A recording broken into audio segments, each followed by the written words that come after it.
Hey everybody, it is Tim with Bevan Farm, and today I'm going to show you how to install a light into your livestock trailer or cargo trailer or something like that. I have two of these lights like this right here. They have an on-off switch and wiring that aren't polar, I guess. It doesn't really matter which is positive, which is negative, at least I found when I hooked it up to a battery.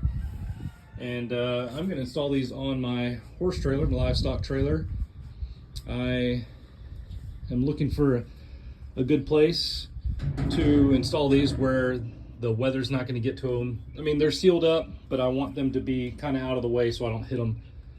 And what I think I'm going to do is install one right here on this frame because it has easy access to the wiring over here. I didn't want to go all the way to this opening because I just want to keep the elements off of it. So it should be easy enough to run wire about 2 feet, so not a big deal.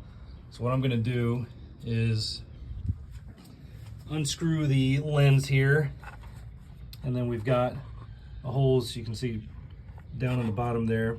Oops, right there, where I'm just going to stick my drill bit through there, make a mark into the frame, and then I will complete the hole. Well, let it be known that you can be much more scientific than the way I'm going to do this. Oops, sorry. All I'm going to do is hold this up here a little bit above the lip of the frame. I'm going to stick my drill with the drill bit through there, not on the wire though, you can see the wire behind it. And I'm going to just make a mark in there, and then I will finish drilling out the holes, and then I'll screw this on. As you can see, I made two little marks right there and right there, and now I'm just going to finish out the holes. Not sure if I can drill and hold the phone at the same time, but let's see. There we go.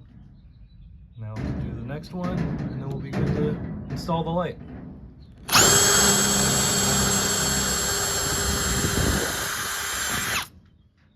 All right, there's our two holes. We're going to screw the screws through the body of the light, and it should be able to be mounted. I've got the screws started on here, so what I'm going to do now is to screw these down so it gets nice and secure against the frame. Still a little gap here. So I'll tighten that up, and then I'll get ready to put on the lens. It is all installed, got the lens on and everything. Did one over here too on the other side of the trailer. This is a 16-foot trailer, and so I thought having two lights would be good. These are actually from a friend. They're used, got a couple scuffs and everything, but they work perfectly nice and bright. And so what I'm going to do now is I'm going to ground one of these wires. I'm just going to put a ring terminal on it and then screw it into the frame, kind of like that. And then the other one is going to run to the wiring for the brake lights, side marker lights, and all that. So I've got the wires down in here. Have to kind of pull those other ones up. It shouldn't be too hard, but I'm also going to do the same for that over there.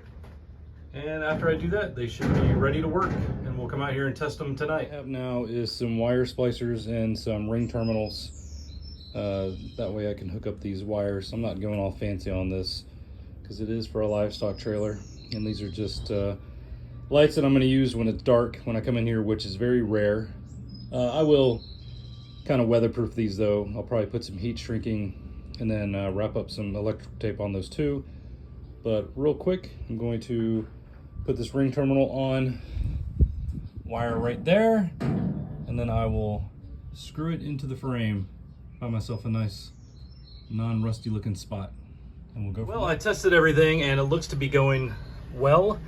I grounded this wire right here, and like I said, it doesn't matter which wire does what on this light, so you can ground either one of them. And then what I did was I ran some extra wire, and this is just for testing. I'm gonna shorten this up and make it a little neater. And I ran it over to one of these side marker lights, used a little splicer, and connected it right there, because there's only one wire coming out of there, which means it's positive, and it grounds itself when you screw it in. So yeah, got that. Light works great. And so I'm just gonna do the same thing down there, and we should be in business. Anyway, I'll show you what it looks like after I get it all done, and then also I will test it tonight and you can see how bright it is in here. Well, I have my car running and I have both of the lights working. And seems to me like they're putting out a good amount of light because it's the middle of the day here in Texas, and they are actually blinding me when I look at them. So they've got, I think, about 25 or 24 LEDs in each one of them. So they should do a good job. But we'll come out in a little bit and test it. You guys have a good one. Okay, it is nighttime and I have my car running, and I reached in and turned on these lights. So we're gonna see how bright it is in here. Looks pretty bright to me. Excuse the shaky camera and all my mess in here. Yeah, this is nice and bright. It almost looks like daytime in here. So we've got the one light right there, one down here, and it's nice and lit up. So this is gonna be awesome when we do some of our events and we get home at night. I'm not gonna have to worry about trying to put stuff away when it's dark. Yeah, I think these turned out really good. Pretty pleased with them. So yeah, give it a shot. You might find that it's pretty easy and makes a world of difference. You guys take it easy.